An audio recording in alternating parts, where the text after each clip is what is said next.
Hey Force Sensitives, Darth and Magnus here, back for another sound font test.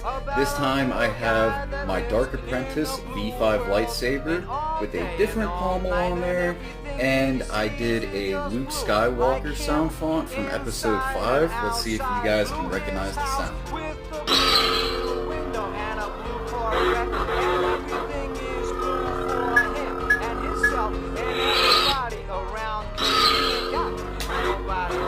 Not bad, right?